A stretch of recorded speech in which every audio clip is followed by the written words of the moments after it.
tardes, noches para todas y para todos, para todes. Hoy tenemos otro martes de artes visuales con el colega narrador gráfico Joshua Hernández. Bienvenido, Joshua, a nuestro programa de Galería Metropolitana que tiene lugar cada martes. Me gustaría comenzar un poco conversando sobre tu experiencia como estudiante en la UAM y un poco el resultado, digamos, este cómic, el resultado de, o sea, el cómic Mau en la UAM, un poco como resultado de esa experiencia, ¿no? Cuéntanos un poco. Okay. Sí, no, bueno, primero que nada, muchas gracias por la invitación, por el espacio. Siempre es muy importante como estar vinculado un poco con la UAM, ¿no? En el sentido de que siga habiendo gente que recuerda un proyecto que surgió hace ya varios años, ¿no? Ya casi lleva 10 años que surgió en su momento. Justamente Mau en la UAM fue una tira cómica que estuvimos haciendo mientras era estudiante.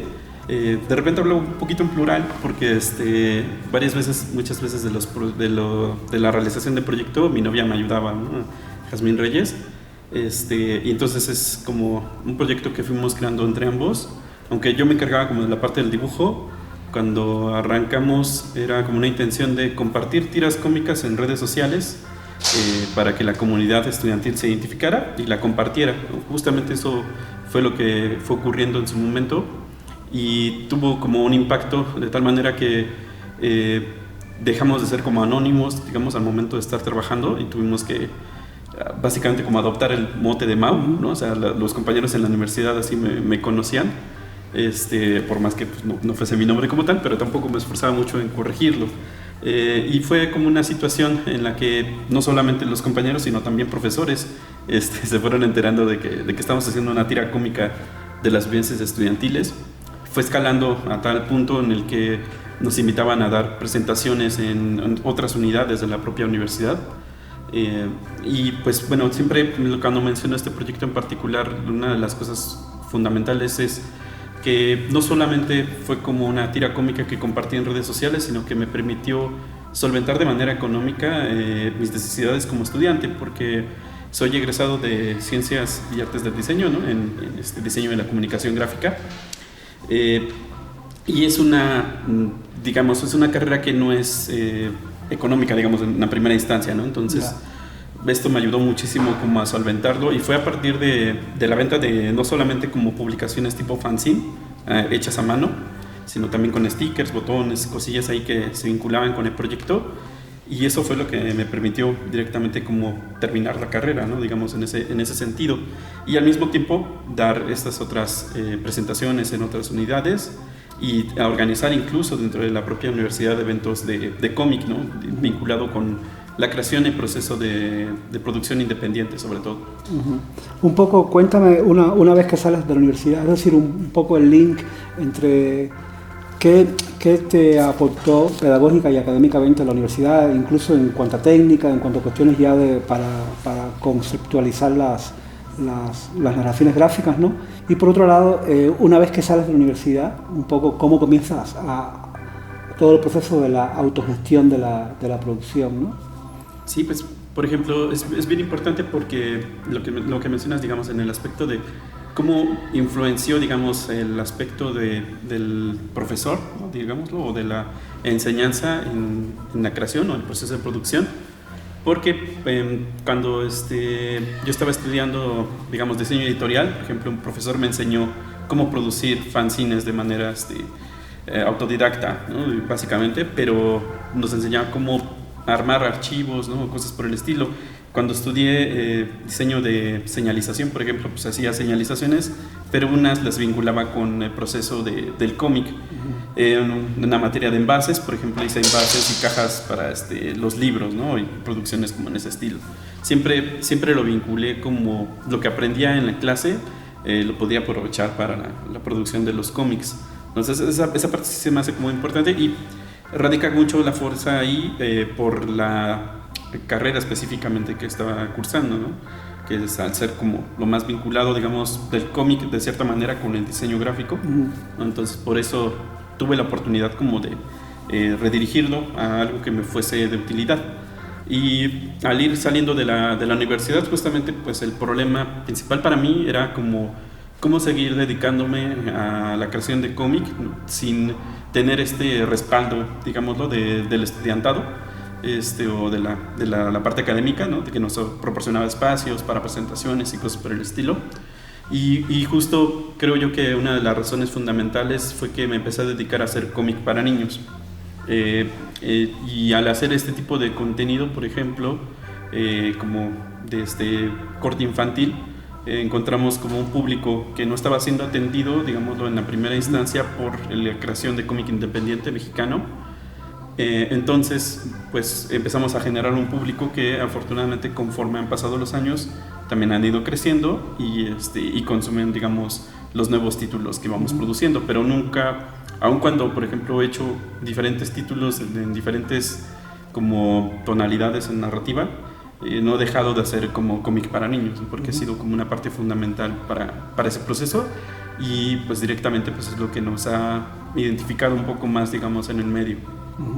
Y háblame un poco entonces, hablando de los niños, bueno, un poco el paso ya entre la niñez, la adolescencia en cuanto a la narrativa de las retadoras, que es el proyecto que me gustaría que hablaras, y un poco cómo ha fluido la campaña que has creado para la producción del proyecto, ¿no? Sí, pues, por ejemplo, en el caso de los últimos años en particular, con el caso de las retadoras, que es un cómic directamente de corte de fútbol femenil, ¿no? O sea, está como muy, ¿cómo decirlo?, enraizado, digamos, en una temática muy específica, ¿no? Entonces, afecta como a un nicho muy particular. Entonces, ha sido un tanto complicado, digámoslo, en el sentido de que de repente es un producto, digamos, que apenas está despegando en las masas, digámoslo, en el aspecto de que no tenemos, con la facilidad con la que se consume el fútbol masculino, ¿no? El fútbol femenil está incluso a veces un poquito fuera del alcance del consumidor promedio, pero pues es algo muy interesante, digamos, ser parte como de ese crecimiento también, de estarlo viviendo, pero lo que radica como la importancia justamente en la producción de este tipo de contenido es que estuvimos haciéndolo de tal manera que en medio de una pandemia estamos trabajando un proyecto de cómic, y para poder sostenerlo económicamente trabajo mediante una plataforma llamada Patreon. En esa plataforma es como mediante suscripción mensuales, las personas van como pues, directamente suscribiéndose para conseguir el material, y van leyendo aparte de manera gratuita, digamos, como o sea, lo dejamos en una plataforma gratuita para la gente, pero quien lo consume con la suscripción pues obtiene extras, ¿no? Eso en particular es lo primero que pasa con el libro, pero es un contenido digital. Entonces, para llevarlo al formato impreso, lo que hemos logrado como elaborar es como una estrategia en la que subimos el contenido para que la gente vaya conociendo la obra, y cuando pase el suficiente tiempo, en este caso un año de producción, nosotros hacemos un libro tal cual, ¿no? que es directamente lo que termina siendo como resultado, que es un resultado de más de 200 páginas, ¿no? Digamos, en el caso de las retadoras. Y entonces lo que hacemos es una plataforma aprovechar una plataforma de fondeo colectivo como Kickstarter, donde ponemos una meta económica que si se logra, se producen las recompensas, digamos, ¿no? Los libros, para entregárselos a las personas que patrocinaron en la plataforma. Afortunadamente hasta el momento hemos hecho 5 campañas de Kickstarter, y las 5 han resultado exitosas, lo que quiere decir que hemos logrado tener un público cautivo, ¿no? Que le gusta el contenido que hacemos y que regresa, ¿no? Que es algo sumamente importante, porque al crear como cómic de manera independiente y no tener este espacio de distribución masiva, dependes mucho del mano en mano, pero también dependes mucho de que la persona le interese lo suficiente como para quedarse, ¿no? Entonces, que las campañas de Kickstarter estén resultando para poder financiar los siguientes libros es una forma muy interesante de verlo, porque son plataformas de preventa. Claro. ¿No? Nosotros ponemos un proyecto para juntar el dinero y se entregan recompensas, ¿no? Durante los siguientes meses. Entonces esa es la manera en la que hemos estado como solventando económicamente los proyectos, es mantener como la plataforma de Patreon para sostenerse en el día a día, y Kickstarter, que es la plataforma para producir los libros que nos permiten llevarlos a nuevos eventos también, ¿no? Y distribuirlos de mano en mano, digamos, ¿no? Y seguir creando lectores, ¿no? Claro.